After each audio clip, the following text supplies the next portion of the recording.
with Raj Sardana, the founder and CEO of Innova Solutions. Thank you for joining us, Raj, today. It's my pleasure and an honor to be with you. Thank you. So tell us about your business, Innova Solutions, and what it does. We are a technology services company, which means that we help businesses, enterprise businesses, transform their business using technology. And when and why did you pivot into IT services? You're talking about starting from the staffing Yes. to pivoting? Yeah. Okay, all right.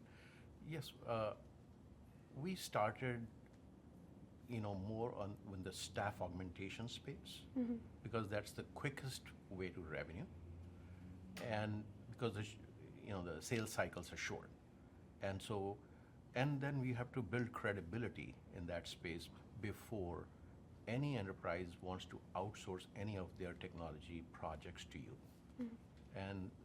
And so we kind of gained scale in the beginning through staff augmentation. And then later on, we pivoted ourselves to become a true technology services company. And you said the reason. The reason was the only offering that we had in those days was staffing. Well, these customers, these are enterprise customers, they have tremendous amount of work on the true technology outsourcing work. And we felt that the same customer, if we can offer additional service offerings to them, we can have more revenue at the same time. The staffing is a very highly transactional business. Our projects are 6 months to a year, whereas true technology outsourcing projects are multi-year projects. And so we know that at least there is annuity in a long-term contract. And that's how we thought we can bring additional revenue at the same time. We actually want to be a true technology services company. We just don't want to be a staffing company. And that's why this journey started in 2017 onwards, is when, so in the last 5 to 6 years, we have really transformed our company from just a staffing company to a true technology solutions company. And although it's not, your focus so much anymore as you're pivoting into IT services, staffing is obviously a crucial component of your business, and finding the right workers is so important. Yes. And that's something that seems to have only gotten more difficult since the beginning of the pandemic. I'm interested to hear about what you're seeing in the staffing industry and what you think the main challenges are. Talent, finding the good talent has always been a challenge in the last 20 plus years that we have been in business. And if we have kind of find a way to deliver top-notch talent to our customers, then this is a very natural transition that every outsourced project needs the baseline of all these projects is talent, is people. And if we have solved that problem, then we can really deliver very well to the clients. Whereas some of our competitors in the technology services space don't have those capabilities of talent solutions like we have. So we use that as a delivery mechanism. So, which means we haven't really abandoned our talent solution offering. It's still pretty strong, but we use that as one of the offerings and also a delivery mechanism to bring people, the top talent, into our projects. So tell us about how you find this talent and also how you compete against some of these, larger competitors you mentioned, like, there's Globe and LTI, Mindtree. How do you find the talent and how do you compete? Because our, origin was from the talent solution side, we have built tremendous, I guess, technologies. Using the technology, we find the candidates that are not even in job boards or anywhere else, because these are passive candidates. They don't put out their resumes out there. But using our technology, we build some bots, chat bots, who reach out to these candidates and check their availability, their rates, and if there are some additional skills they have acquired from the last time and whatnot. And these candidates create their own profile, and we become the curators using the technology. And so we have ourselves, over the years, have built a huge database of over 15 million resumes that are proprietary to us. Mm-hmm. And that's our database. And that's how we are able to reach out to candidates that are passive candidates that are not even there.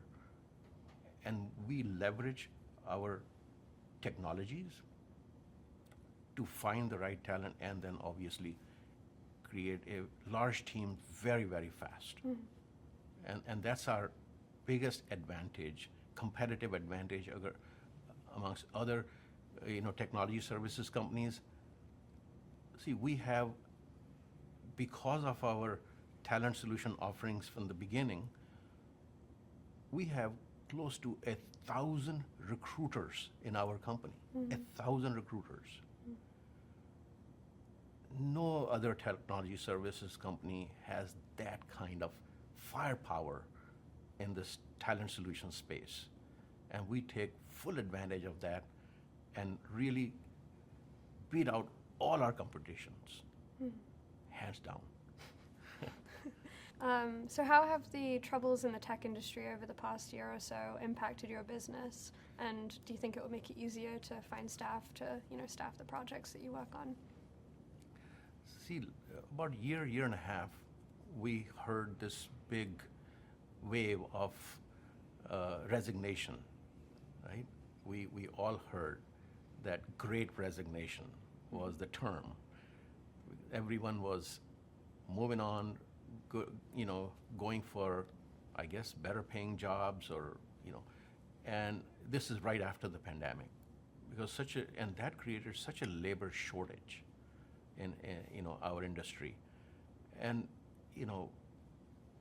we were still fortunate that we still were able to find the talent, because we were able to connect with them better and offer them better opportunities, and our customers knew that, there should be some kind of a rate adjustment, market correction, and they were willing to do that in those days. So we were able to maintain our business. We still, even during that time, when it was such a challenging time, we were still hiring 2,500 to 3,000 new employees every month. Okay, so fortunately, we were able to, manage through that time. But then, as you see recently, our tech industry is going backwards. Mm-hmm. Most of these companies, like Amazons and Facebooks and Googles and all these people, they are cutting back. They're laying off so many people. So this is our time to really get the good talent from these companies to join us. Mm-hmm. And so now the things have reversed. Now we are actually able to find good talent nowadays. Mm-hmm. But even during those great resignation time, we were doing okay. It was doing fine,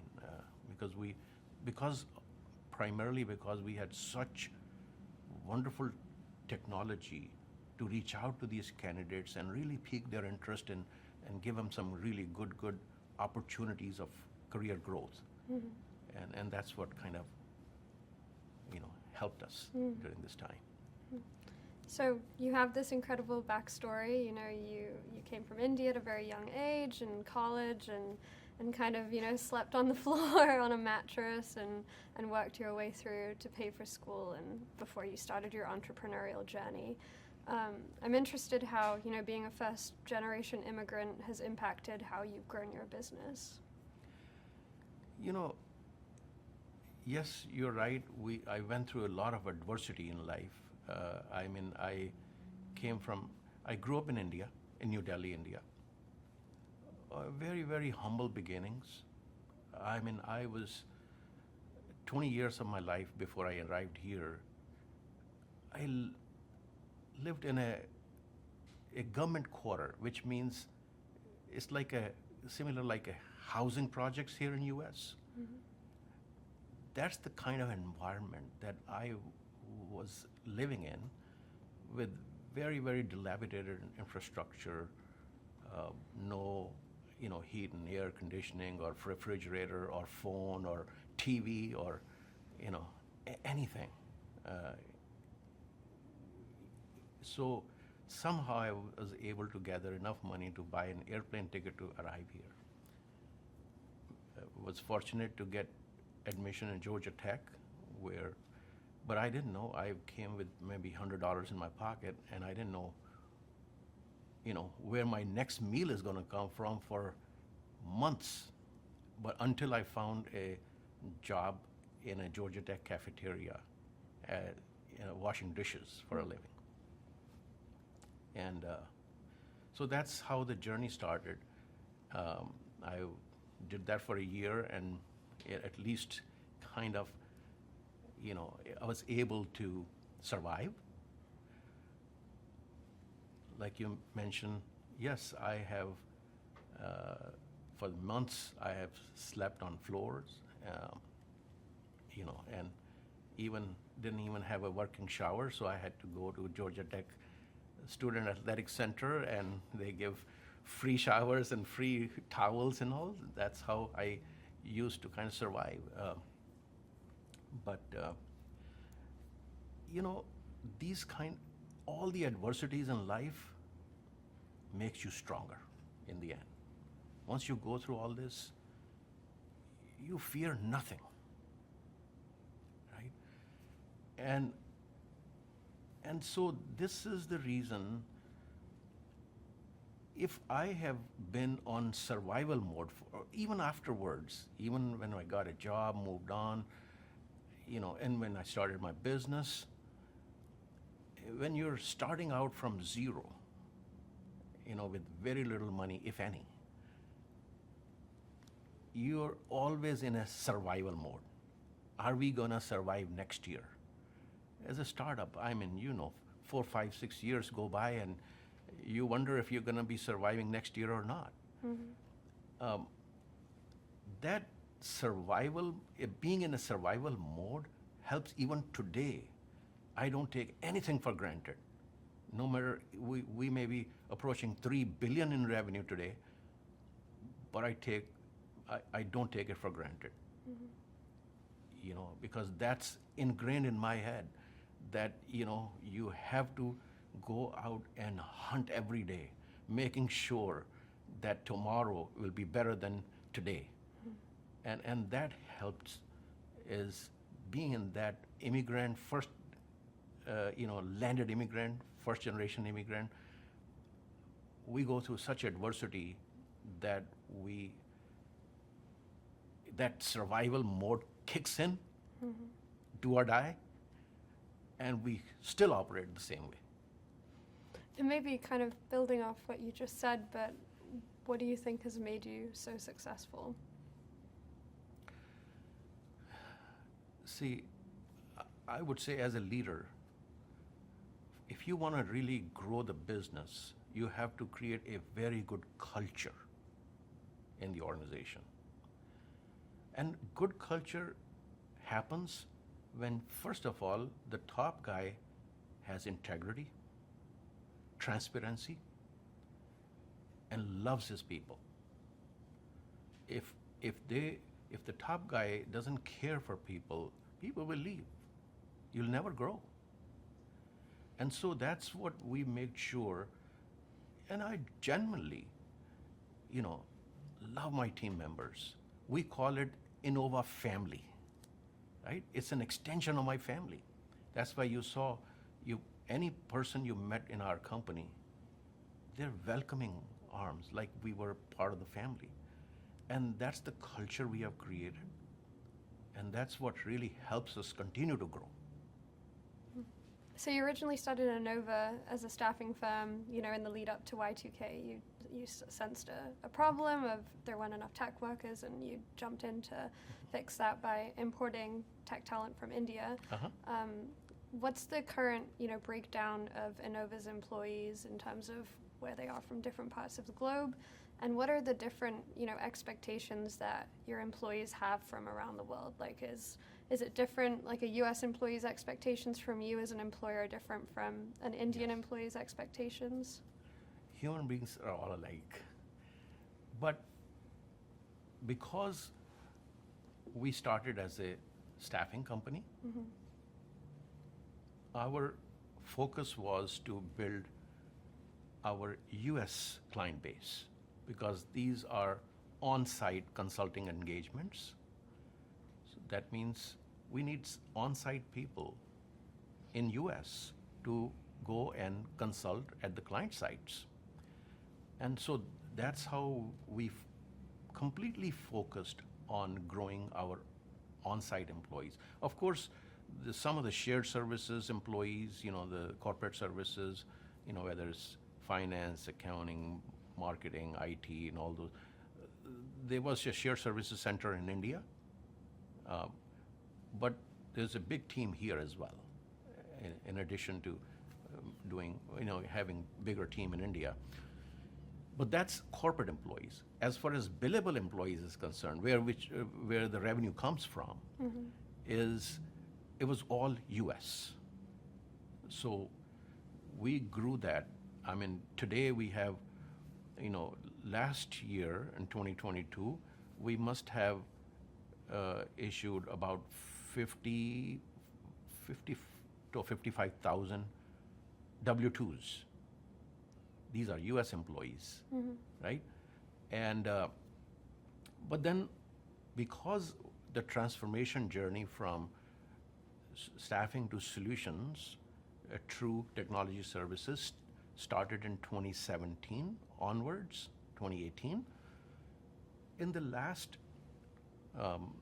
you know, about 5 years or so, we have built a great team in offshore locations, nearshore locations. We have development centers in India, many development centers in India, Taiwan, and nearshore centers in Mexico. So outside of the US, we probably have 8,000 or 9,000 people. But the journey started just a few years ago. We plan to have bigger presence offshore as well. Probably we'll get to 15,000, 20,000 people in the next 3-4 years, and that's the goal. But we are predominantly a US-based company with 55,000 people right here in US. And what's the breakdown of full-time versus billable employees? I would say 90% of these are billable employees, and probably less than 10% will be non-billable corporate services employees. Okay. And so we're talking obviously about a huge amount of people working for Innova. How do you keep everybody, you know, happy and engaged and content, especially on such a big scale? Since I'm the founder, I have 20 plus years of history working with these teams, and that's why I have some good leaders who have been with me for years, and they run day-to-day business, and I make sure the culture of this organization is top-notch, because that's how the people will stay with us. And so we have really good leadership team that runs day-to-day business.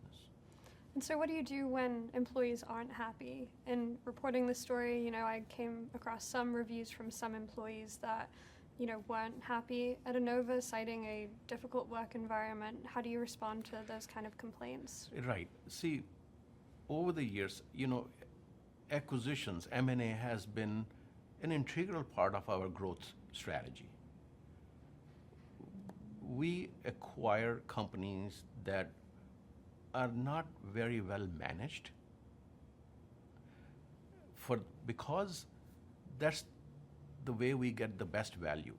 We can actually take these companies who are valued less because their business has been declining, and we apply our own business principles, making good decisions to turn the trajectory around. And that gives us the most growth in value. When the companies that we acquire are, and not that every company that we acquire is bad, or had bad management. A lot of them have really good management as well. But some companies that we acquired that were declining for many years, and we helped them transform to a different state. And so some people have to be upgraded. Some people, we can probably repurpose some of the people who they're not in the right jobs. We reskill them and say, do this one because this is your bigger strength. So some of this movement happens, but at the same time, there's some, people that are not meeting the KPIs and they are not really upgrading their skills. We have to exit them. Mm-hmm. And that's when we start seeing some, not so good reviews from some of the employees. Well, that's just temporary, right? It's one time, that we have to go through all this, but then we emerge as a much better, healthier organization on path of growth. Mm-hmm. And that's why you see sometimes you will see some, negative reviews. But you know what? The problem is that only people who are disgruntled or unhappy are the only ones who put something on the internet, on the social media. The ones that are happy don't put much on there. But still, I think if you compare our company to the rest of the companies in the industry, you will see our ratings are much higher than other competitors, because we are in that business where it's a transactional. It's a lot of high transaction business, so people do move, and even billable employees can put something on there. Mm-hmm. If they are unhappy with anywhere in the client side, we get the blame, mm-hmm. right? So we are in that industry, so we can't be perfect because it's not everything is in our control. But I think if you look at our reviews versus competitors' reviews, you'll find it much better. So what measures are you taking as you're growing very quickly, over the past few years to maintain, this company culture that you reference? Mm-hmm. What are we doing? What measures are you taking to kind of balance the quick growth with maintaining Innova as a positive and engaging place to work for people?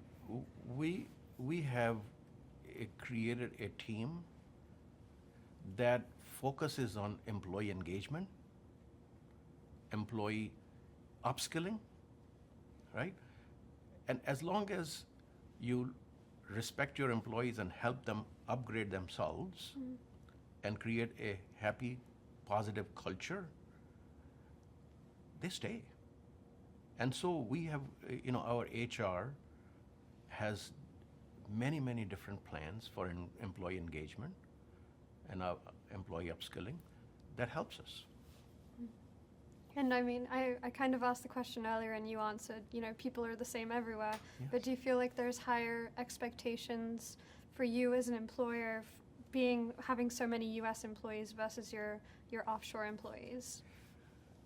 Well, even the India employees, we're all the same. They're all looking for good work environment, good projects, good technologies to work on. And as long as we continue to bring good work for them and they see a growth in their own careers, they will stay, whether it's here or in India. So employees are the same. They have the same aspirations in life. The same demands from you as an employer? Same demands. India is a little bit less demanding, but Okay, yeah, so that was the question. How so? I guess this different culture, and they're happy that they work for an American company with good culture, versus they work for another Indian company. Our culture is totally different. I mean, I don't want to say anything bad about any other competitors, but our culture is really good. That's why people You can stay. read between the lines then. Okay, and so what would you say employees around the world want most from you as an employer? Of course, if you ask them, they'll always ask for more money. But really, truly, in the end, if they have good projects to work on with the latest technologies, and we help them upgrade their skills, we have created a very large L&OD department, Learning and Development Department, which helps people upgrade their skills, get better certifications, and so that helps. And then we put them on better projects, which are using the latest technologies of artificial intelligence, machine learning, cloud computing, data sciences, cognitive sciences, and cybersecurity. Those are the kind of people that love to work on, and so that's why people want to stay, because they're really feeling that they are upskilling their skills at the same time. If you create a good culture, cohesive culture, then they really would stay. And we also have such incentive plans. We once a year we do a so-called summit, where we do awards and recognition ceremony. We here in U.S. we take people to. So far, all these years, we've been taking them to Cancun or other different islands. Where last year summit, we had 550 people, top performers of the company. They got awarded on the stage, and that's what they really enjoy, love, because no other company kind of recognizes their efforts, and so and they're also brought their spouses. We allowed them to bring +1, and then the spouses make sure that you qualify from summit next year, because I'm having so much fun, and that's what motivates the employees to make sure do their best, so that they can get recognition. And we all yearn for love and recognition and respect, and that's what we give them, and that's why they stay. So many things. Of course, this is one of the thing that helps improve the culture of the organization. And so you mentioned machine learning and AI projects, which obviously is on the top of everybody's mind right now with ChatGPT. Yeah. I'm interested how you're managing to attract talent specializing in machine learning and AI, when everybody else is fighting for the same people. See, if somebody claims that they are an expert in AI and ML, They're not, because this is such a new technology, right? You know a little bit, and then you become an expert. But we have to kind of incubate this talent. And that's where we make sure that we have our learning and development department, our CTO organization helps in. We conduct hackathons to make sure that people, to assess how much do they know, and whatever the gaps are, then we go and help them, train them and upskill them to make sure that, they are doing a great job in the AI or ML fields. And so, what advice would you give to young entrepreneurs just starting out?